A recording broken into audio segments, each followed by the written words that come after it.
They are distressed and they want answers, and they are entitled to ask for answers from the police officers who are our public servants, not our masters. But we request that today is a peaceful and dignified farewell to Sheku Bayoh. We'll march slowly along the route, and when we get to the police station we'll make an announcement and there will be a 2-minute silence. We're conscious of time because we need to reach the mosque where prayers will be held, and then following that we will march to the burial ground. Thank you for your patience.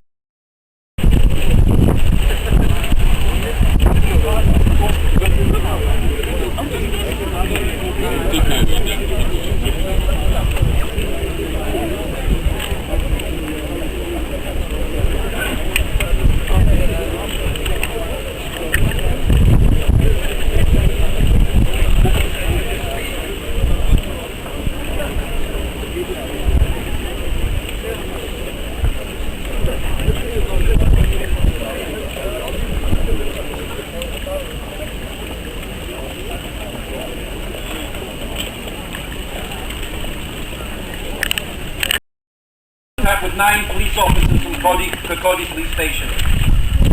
Within the space of 15 minutes, he lost consciousness, never to regain consciousness, and was officially pronounced dead at Victoria Hospital.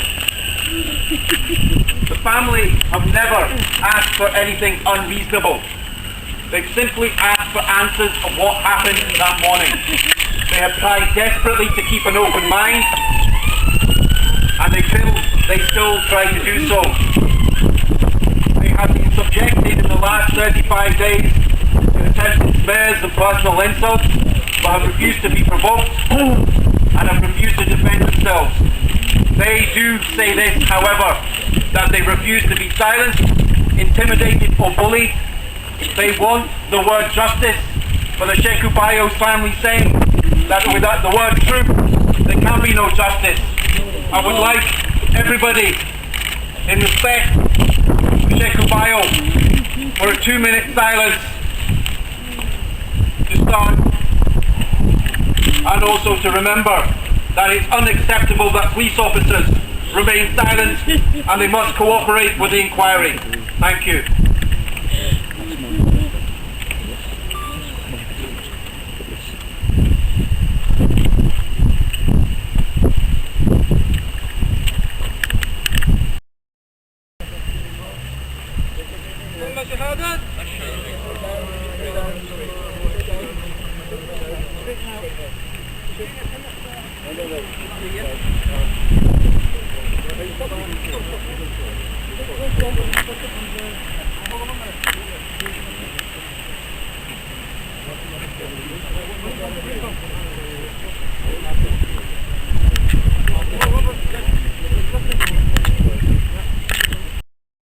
There can be no justice. All our hearts go out to Colette, whose son Isaac will never see Sheku again, but because of her love, she has said she will not be silenced. I also want to extend my condolences to Connie, the mother of 3-year-old Tyler, who will also never see his dad again. Sheku Bayoh was a well-liked, healthy young man who at the age of 31 had no previous history of violence.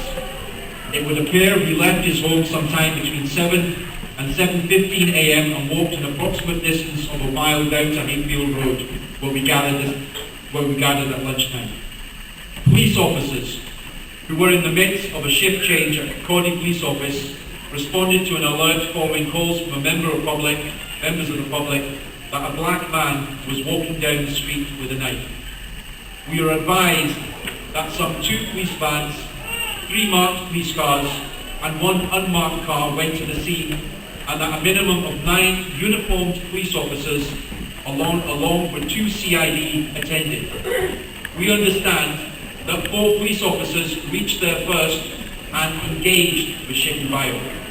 A struggle took place, and what we can confirm is that out of those 4 police officers, the policewoman talked about by the Police Federation was part of this group. She was not on her own. 5 other officers arrived very shortly afterwards.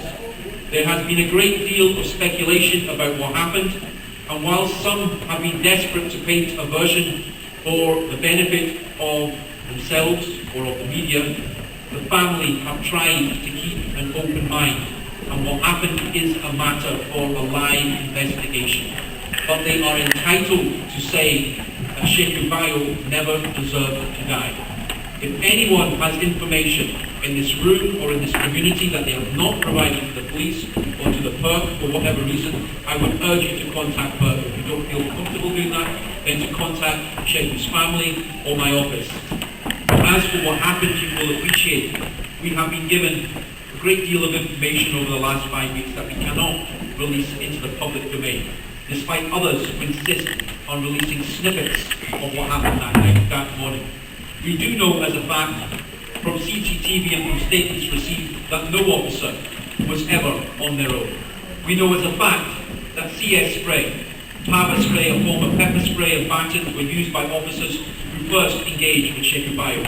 In the last 5 weeks, the family state there appears to have been from some quarters of the police a disturbing images of violence being painted, ascribing repeatedly to a large man stereotypical characteristics of extraordinary strength and dangerousness, an attempt to blame Sheku Bayoh for his own death. Family want me to state in public, for a start, Sheku Bayoh was not 6 foot plus. He was 5 foot 10 inches, 2 inches smaller than me.